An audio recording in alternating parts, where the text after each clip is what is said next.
Die Europäische Union hat das Thema Kreislaufwirtschaft in den letzten Jahren zu einem strategischen Kernthema gemacht. Wie kann es funktionieren, dass Ressourcen möglichst lange im Kreislauf bleiben? Und wie lässt sich dieses Prinzip konkret in Unternehmen umsetzen?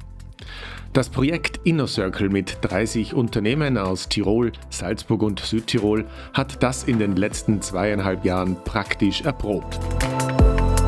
Also die Kreislaufwirtschaft beschäftigt uns als Standortagentur schon seit einigen Jahren, wo wir gesehen haben, wir müssen wegkommen vom Thema der linearen Wirtschaft hin zur Kreislaufwirtschaft für die Tiroler Unternehmen, weil man da einerseits was das Thema Ressourcenanpassung betrifft, natürlich ökologische Gründe, aber vor allem auch die ökonomischen Gründe dahinter, dass man nicht abhängig ist von Lieferketten und so weiter.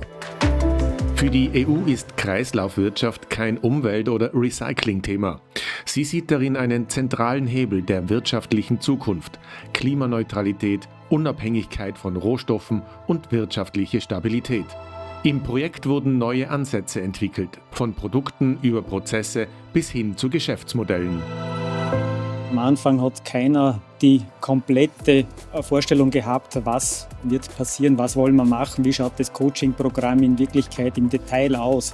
Das haben wir erarbeitet, Schritt für Schritt, auch über Schleifen, und haben das so dann quasi mit den Unternehmen praktiziert. Doch Kreislaufwirtschaft ist kein Selbstläufer. Sie erfordert neue Denkweisen, Zeit und konkrete Umsetzung im Betrieb. Es fehlt nicht an Wissen, es fehlt nicht an Lösungen, es fehlt nicht an Ansätzen, es ist alles da. Der entscheidende Schritt ist wirklich dieses gute Konzept der Kreislaufwirtschaft in die Praxis zu transferieren, zu den Unternehmen. Und genau dort wird es komplex.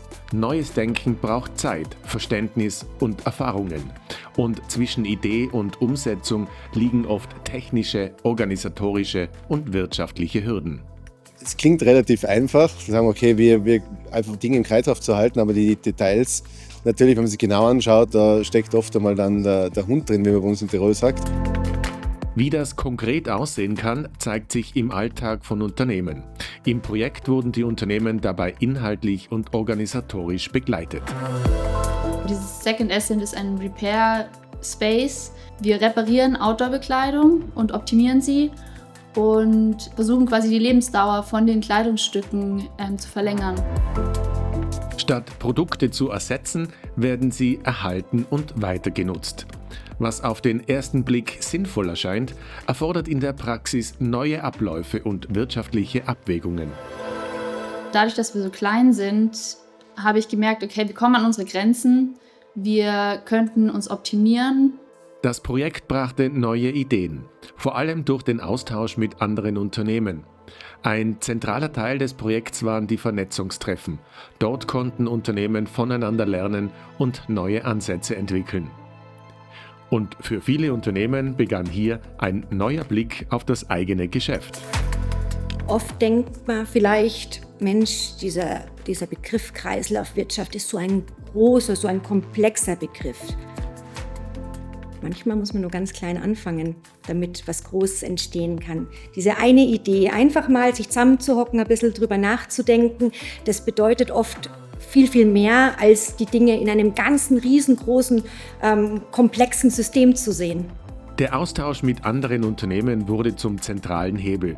Er hat neue Perspektiven eröffnet und konkrete Ansätze angestoßen. Ja, wenn man zusammenkommt und hat die Möglichkeit, sich über ein Thema wie Kreislaufwirtschaft mit anderen auszutauschen, ja, und man nutzt das auch wirklich. Also man hinterfragt, man quetscht die anderen in gewisser Weise ein bisschen aus. Wie macht ihr das? Welche Ansätze habt ihr? Und man hört ganz genau zu. Dann kann das was wahnsinnig Bereicherndes werden, dieser Erfahrungsaustausch. Neue Perspektiven entstehen oft nicht nur im Unternehmen, sondern auch in der Zusammenarbeit mit anderen. Wir haben einen Kooperationspartner gefunden, mit dem wir vielleicht in Zukunft nur das ein oder andere mehr machen können. Während des Projekts und der Prozesse wurden die Erfahrungen gesammelt und diese in konkrete Strukturen übersetzt. Jetzt haben wir modulares Dienstleistungssystem, was wir widerspielen können und damit quasi schneller sind. Die gewonnenen Erkenntnisse wurden praktisch nutzbar gemacht und stehen interessierten Unternehmen zur Verfügung.